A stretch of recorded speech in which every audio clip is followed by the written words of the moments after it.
श्री कृष्ण यही सिखाते हैं कि चिंता मत करो, कर्म करते रहो, परिणाम की चिंता छोड़ दो, क्योंकि जो होना है वो होकर ही रहेगा। और जब आप इस सत्य को स्वीकार कर लेते हो तब जीवन हल्का हो जाता है।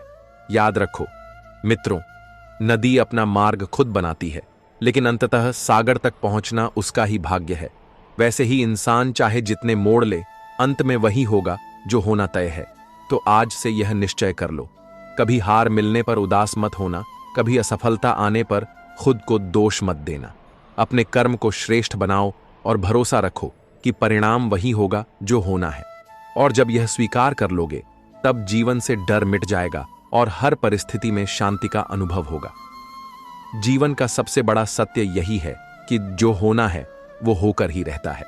लेकिन यह वाक्य केवल सुनने में आसान लगता है, इसे समझना और स्वीकार करना इंसान के लिए बहुत कठिन है।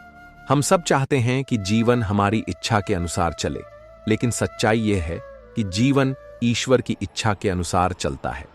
आइए इसे अलग अलग उदाहरणों से समझते हैं। पहला उदाहरण, सफलता और असफलता। मान लीजिए एक छात्र ने साल भर जी जान लगाकर पढ़ाई की, परीक्षा में मेहनत की, सब कुछ किया, लेकिन नतीजा उसके मन मुताबिक नहीं आया। वह सोचने लगा कि मेरी मेहनत व्यर्थ चली गई, पर असल में ऐसा नहीं है। श्री कृष्ण कहते हैं, कर्म करो, फल की चिंता मत करो। उसकी मेहनत कहीं गई नहीं।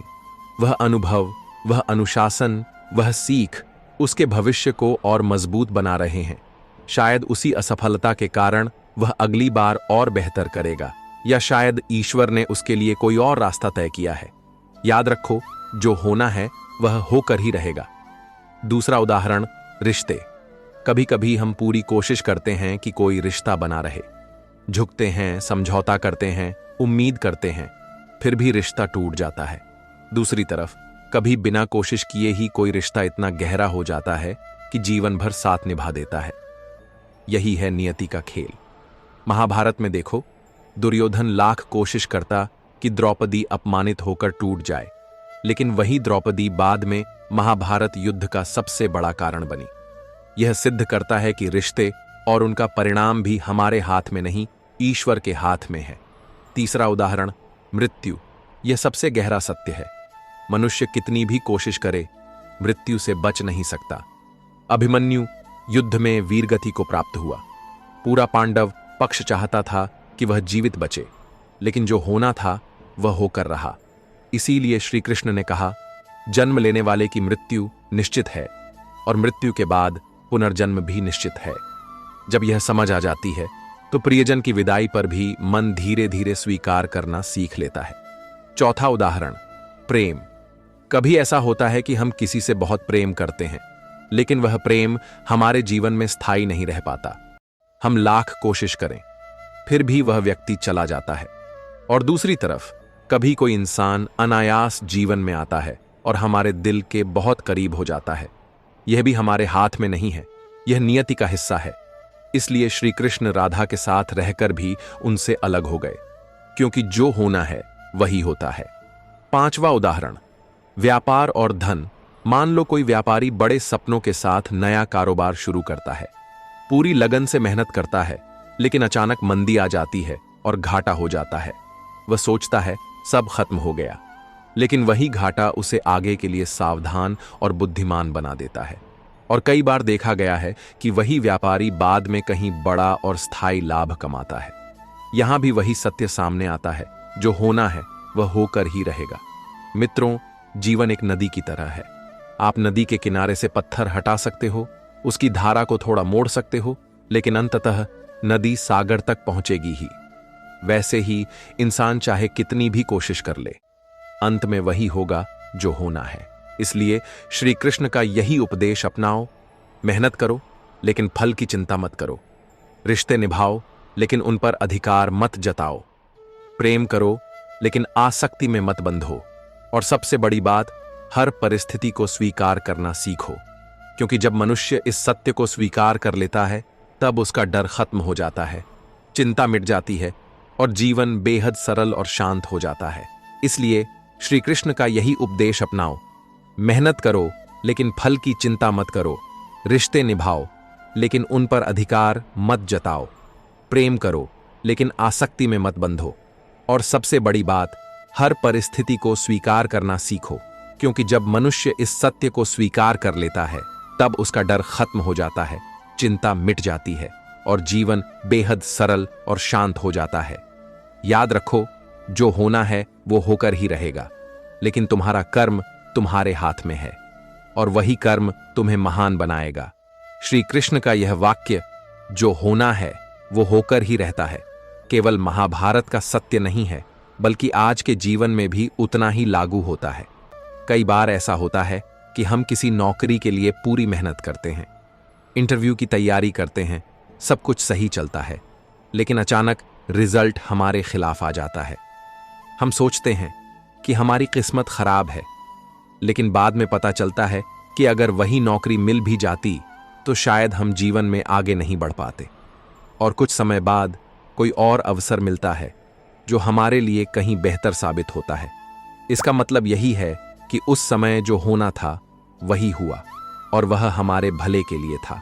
मान लीजिए कोई इंसान चाहता है कि वह जल्दी से अमीर बन जाए, लेकिन घर की परिस्थितियां उसे बार बार रोक देती हैं। कभी माता पिता की तबीयत खराब हो जाती है, कभी बच्चों की पढ़ाई का खर्च सामने आ जाता है। वह सोचता है कि यह सब रुकावट है, लेकिन बाद में वही अनुभव उसे सिखा देता है कि परिवार की सेवा और जिम्मेदारी भी उतनी ही महत्वपूर्ण है जितना धन कमाना। जो होना था वही हुआ और वही उसकी आत्मा की वृद्धि का कारण बना। कभी हम किसी से गहरा प्रेम करते हैं, सपने देखते हैं कि जीवन उसी के साथ बिताएंगे, लेकिन अचानक परिस्थितियां बदल जाती हैं और रिश्ता टूट जाता है।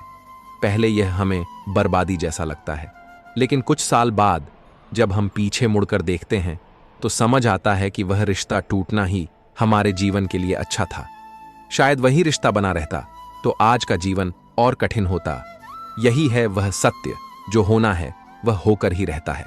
एक व्यापारी बड़ी उम्मीद से नया बिजनेस शुरू करता है, लेकिन अचानक मार्केट की हालत खराब हो जाती है और उसे घाटा हो जाता है। वह टूट जाता है, लेकिन वही घाटा उसे सिखा देता है कि जोखिम कैसे संभालना है, और वही अनुभव बाद में उसकी बड़ी सफलता का कारण बनता है। अगर घाटा नहीं होता तो वह कभी समझ नहीं पाता कि असली व्यापार क्या है। यही है ईश्वर की योजना, पहले कठिनाई फिर सफलता। कभी कभी अचानक कोई बीमारी आ जाती है, हम सोचते हैं यह मेरे साथ ही क्यों हुआ, लेकिन वही बीमारी हमें जीवन के महत्व को समझा देती है। वही बीमारी हमें आलसी जीवन से निकालकर अनुशासित बना देती है। वही बीमारी हमें यह एहसास दिलाती है कि समय और सेहत सबसे बड़ा धन है। यानी जो होना था वही हुआ, लेकिन वह हमें बदलने के लिए हुआ। मित्रों, जीवन में हर घटना, चाहे वह अच्छी हो या बुरी, एक संदेश लेकर आती है। हमें बस यह याद रखना है कि हमारी कोशिशें कभी व्यर्थ नहीं जाती। हर असफलता हमें एक नई दिशा देती है, हर दर्द हमें और मजबूत बनाता है, और हर खोना हमें कुछ नया पाने के लिए तैयार करता है। इसीलिए श्री कृष्ण बार बार कहते हैं, तुम्हारा कर्तव्य कर्म करना है, फल पर अधिकार तुम्हारा नहीं है, क्योंकि फल वही होगा जो होना है। तो अब जब भी जीवन में कोई घटना आपके मन के अनुसार न घटे तो दुखी मत होना। अपने मन को यह कहो, यह ईश्वर की योजना है और जो होना था वही हुआ। इससे मुझे कुछ सीखना है और आगे कुछ बड़ा मेरे लिए तय है। याद रखो, जो होना है वह होकर ही रहेगा, लेकिन तुम्हारा कर्म तुम्हें महान बनाएगा। श्री कृष्ण का यह वचन, जो होना है वो होकर ही रहता है, केवल एक दार्शनिक विचार नहीं है, बल्कि जीवन का अनिवार्य सत्य है। जब हम इस सत्य को स्वीकार कर लेते हैं तो हर परिस्थिति हमें कमजोर करने की बजाय मजबूत बनाने लगती है। एक युवक ने प्रतियोगी परीक्षा की तैयारी में वर्षों तक मेहनत की, दिन रात पढ़ाई की, सपने देखे कि वह अधिकारी बनेगा। परीक्षा हुई, लेकिन परिणाम उसके पक्ष में नहीं आया। वह टूट गया, लगा कि जीवन का सब कुछ खत्म हो गया। लेकिन कुछ साल बाद जब उसने एक अलग रास्ता अपनाया तो वहीं असफलता उसके लिए वरदान साबित हुई। अगर वह सफल हो जाता तो शायद जीवन भर एक सीमित दायरे में रह जाता, पर असफलता ने उसे नया रास्ता दिखाया और वह जीवन में कहीं अधिक बड़ा बन गया। जो होना था वही हुआ।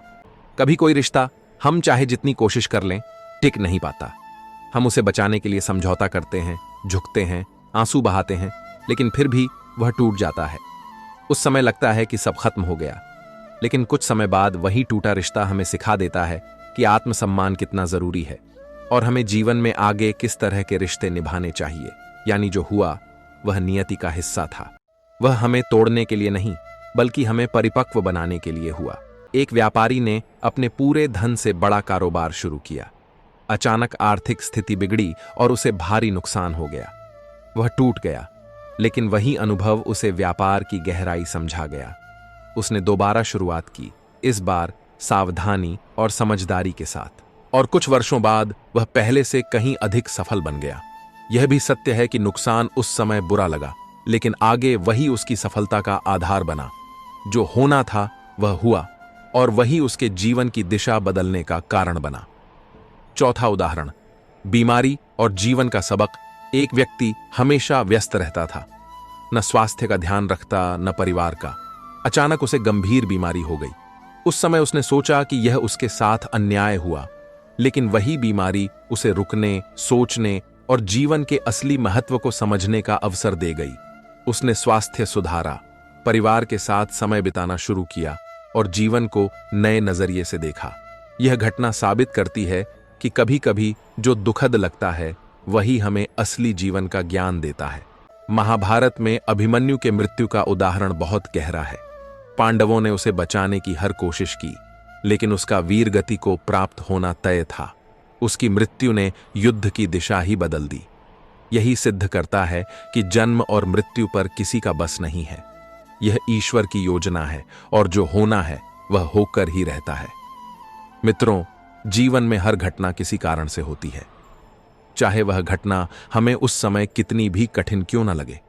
असफलता हमें नया मार्ग दिखाती है, टूटे रिश्ते हमें आत्मसम्मान सिखाते हैं, नुकसान हमें सावधान बनाते हैं, बीमारी हमें जीवन का महत्व समझाती है, और मृत्यु हमें जीवन की अस्थिरता का बोध कराती है। इसलिए कृष्ण हमें यही शिक्षा देते हैं, कर्म करो, लेकिन परिणाम पर आसक्ति मत रखो, क्योंकि परिणाम पहले से ही तय है। यदि हम यह स्वीकार कर लें कि जो होना है वह होकर ही रहेगा, तो हमारा जीवन बहुत सरल, निडर और शांत हो जाएगा।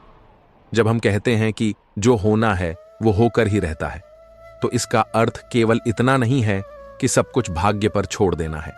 श्री कृष्ण का संदेश यह है कि जीवन की हर घटना एक बड़ी योजना का हिस्सा है, जो हमारी समझ से परे है। मनुष्य केवल कर्म कर सकता है, लेकिन परिणाम नियति और ईश्वर के हाथ में है।